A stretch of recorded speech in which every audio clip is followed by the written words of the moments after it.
Bonjour à tous, aujourd'hui on se retrouve dans une nouvelle vidéo un peu particulière qui n'était pas prévue non plus au programme, mais je ne pouvais pas m'empêcher, je me devais de la faire puisque c'est une review de La Mémoire de Babel, le tome 3 de La Passe Miroir de Christelle Dabos. Si vous ne le savez pas encore, et je ne sais pas comment vous feriez pour l'ignorer, j'adore cette saga, je ne suis pas la seule au monde, mais c'est vrai. Et donc évidemment quand le tome 3 est sorti, je me suis absolument jetée dessus.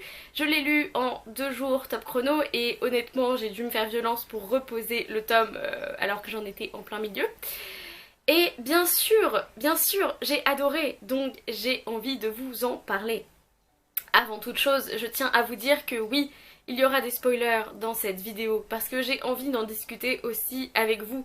Mais je pense que beaucoup de personnes vont l'avoir lu et voilà, il était super attendu, donc à moins que les gens après le tome 2 n'aient aucune envie de connaître la suite, ce qui me paraît assez improbable quand même, je pense qu'ils l'ont lu. Donc par contre, les personnes qui n'ont pas lu ni le tome 1 ni le tome 2, je ne pense pas que cette vidéo soit pour vous parce que rien que dans le résumé on apprend déjà des choses. Donc ce tome 3 c'est le gros virage puisqu'on est 3 ans après le tome 2, quasiment 3 ans, voilà, j'arrondis, désolée. On est quasiment 3 ans après le tome 2. Ophélie n'a pas eu de nouvelles de Thorn pendant tout ce temps. Je crois que je l'aurais tué en le voyant après, genre en mode... Suite à des études qu'elle a faites géographiques et à des indices que lui avaient laissés des personnes à la fin du tome 2. Elle décide de se rendre sur Babel qui est une arche assez cosmopolite où elle se retrouve à devoir faire partie de la compagnie des avant-coureurs qui sont un peu nos journalistes à nous, qui doivent décrypter l'information, aller la chercher, etc. Tout ça pour pouvoir rentrer dans le Secrétarium qui est là où elle pense qu'elle pourra avoir plus de réponses sur Dieu, sur son œuvre, etc. Donc je peux vous dire que Ophélie se refout encore dans la merde, comme d'habitude. Mais en même temps, ça fait partie de son charme. Déjà j'ai envie de vous dire que c'est un tout autre level. À chaque fois, j'ai l'impression que Christelle Dabos ne pourra pas réussir à mettre la barre plus haut parce que bon, le tome 1 déjà je l'ai trouvé génial, mais alors le tome 2 il était encore meilleur et je me suis dit ouais, le tome 3 c'est obligé, il va être moins bon. Et là, non, le tome 3 il est encore là-haut. M'a grandement perturbée à peu près les 50 premières pages, puisque au début c'est le début en fanfare quoi. Wow, on retrouve Archibald, on retrouve Renard et Gaël, et t'es genre ouais, ils sont repartis pour de nouvelles aventures. Et en fait, non. Non, elle va pas rester avec eux. Non, elle est en mode écoute, ciao les gens, je m'en vais seule. Ophélie part seule et elle rencontre nécessairement d'autres personnages, voilà, qui vont devenir les personnages secondaires de ce tome-là. Mais au début, c'est vrai que quand elle quitte les personnages secondaires qu'on a adorés dans les 2 premiers tomes, on se dit...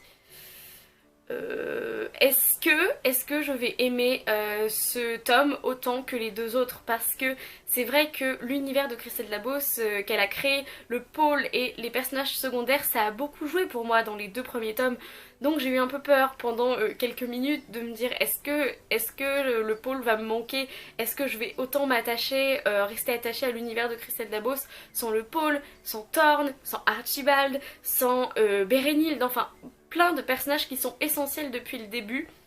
Et la réponse est oui. Évidemment, parce que Ophélie, elle porte complètement l'intrigue, elle porte complètement ce 3e tome, parce qu'elle est seule et qu'elle doit se débrouiller toute seule, et qu'elle arrive en fait à se débrouiller toute seule.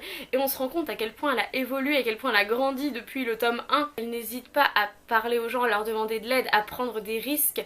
Et je trouve qu'elle a fait tellement de progrès dans sa manière d'être, et elle est tellement déterminée, tellement courageuse, que j'étais genre oh. Elle est déjà passée par tellement de choses, Ophélie, et là elle est déterminée, elle est pleine aussi d'envie de connaître la vérité, d'envie de retrouver Thorn, et ça j'ai trouvé ça vraiment important parce qu'elle fait pas comme si rien s'était passé entre eux, et même au bout de 3 ans, elle pense quand même à lui tous les jours et elle a envie de le retrouver, et c'est un de ses buts sur Babel, et donc j'ai trouvé qu'elle était toujours égale à elle-même, toujours aussi maladroite par moments, etc.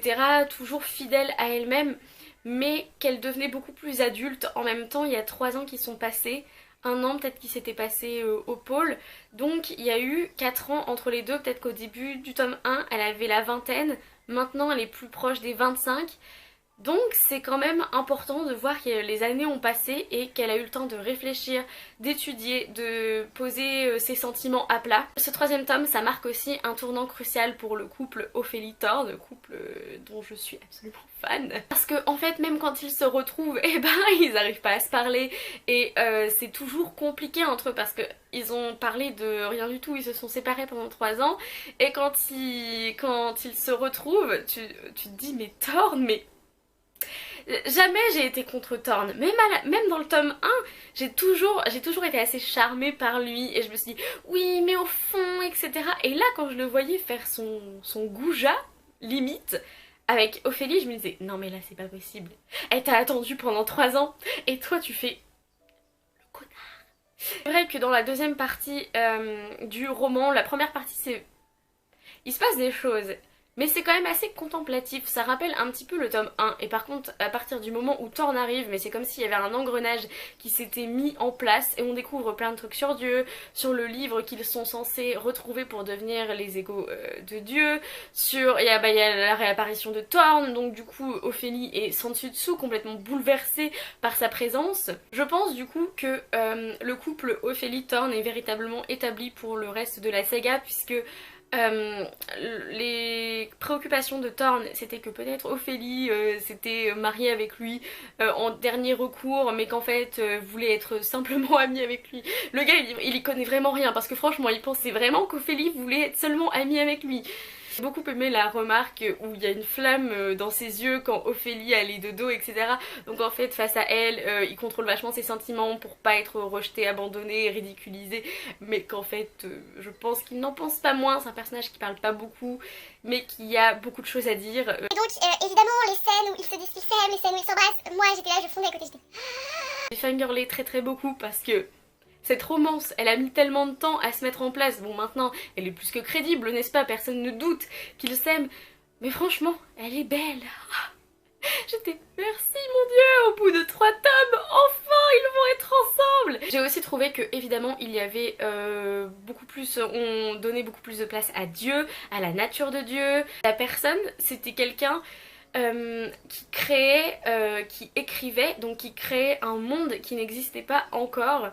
Et ça donne peut-être aussi à réfléchir sur la nature de l'écrivain. L'écrivain qui quand il crée des personnages, des personnes qui sont presque tangibles au bout d'un moment, qui prennent tellement de place dans la vie des lecteurs, est-ce que c'est pas aussi une forme de divinité puisqu'il contrôle, il peut tout contrôler? Regarde sur ces hommes qui veulent être à l'égal de Dieu et le fait que l'arche s'appelle Babel, évidemment ça a toujours un côté biblique. Cette tour de Babel qui était construite pour aller jusqu'aux cieux puisque tous les hommes étaient d'accord puisqu'ils parlaient la même langue, ils pouvaient tous se comprendre et ils pouvaient tous travailler ensemble et c'était intéressant de voir cette arche complètement cosmopolite avec presque toutes les arches qui étaient représentées et je trouve qu'on trouve plein de choses en rapport avec l'histoire, en rapport avec la théologie aussi. C'était aussi une part importante du tome et j'ai été super intéressée par cet aspect-là. J'ai beaucoup aimé l'apparition d'un univers beaucoup plus oriental puisque Babel, il y a l'apparition des personnes de couleur noire, des personnes métisses aussi. C'était vraiment un monde complètement recréé que j'ai adoré, beaucoup plus de diversité du coup. Puisqu'au pôle, c'était pas que tout le monde se ressemblait, évidemment que non, les clans n'étaient pas tous les mêmes, mais on avait quand même c'était un petit peu typiquement nordique, et là on va beaucoup plus vers le sud. Et on a aussi de la diversité puisqu'il y a le premier personnage ouvertement homosexuel dans l'œuvre de Christelle Dabos qui est Blasius. Et ce genre de diversité, ces personnes de différentes couleurs, de différentes origines, différents clans, différentes orientations sexuelles, ça m'a fait beaucoup de bien aussi de trouver ça dans l'œuvre de Christelle Dabos. Et enfin, j'ai beaucoup aimé qu'on alterne avec quelques chapitres sous le point de vue de Victoire. Donc on a quand même des informations sur Bérénild, sur Farouk, sur la tante d'Ophélie, sur Archibald, etc. Et c'est vrai que c'est un personnage que beaucoup attendaient et que j'avais très envie de voir comment elle deviendrait, et le fait qu'elle soit coupée en deux comme ça, c'est vraiment super intéressant et ça laisse présager beaucoup de belles choses pour le tome 4. Juste pour le petit mot de la fin, j'ai adoré, j'ai trouvé que c'était super chouette la manière dont les Babéliens parlent en disant c'est really parfait, etc. In fact, je suis d'accord avec vous. Et c'est le genre de truc que je pourrais faire moi. Cette fin. Mais comment on va faire pour attendre encore 2 ans, ou 3 d'ailleurs, pour avoir le tome 4? Voilà, c'est tout pour cette vidéo, j'espère qu'elle vous aura plu, cette review assez complète, je pense, de la passe miroir, de tous les aspects du tome 3 que j'ai aimé, etc. J'ai pas trouvé de points négatifs comme d'habitude dans la passe miroir, parce que si vous avez par hasard des liens que vous avez trouvés sur des goodies en rapport avec la passe miroir, j'aimerais beaucoup en trouver. Parce qu'on en trouve pas mal sur des sagas anglophones, mais alors les sagas francophones, j'ai l'impression qu'on ne trouve rien du tout en goodies et ça me gêne un peu. Donc voilà, si vous avez lu le tome 3, n'hésitez pas à laisser vos impressions en commentaire. En attendant une prochaine vidéo, amusez-vous avec vos lectures, lisez bien, lisez la passe miroir et bisous.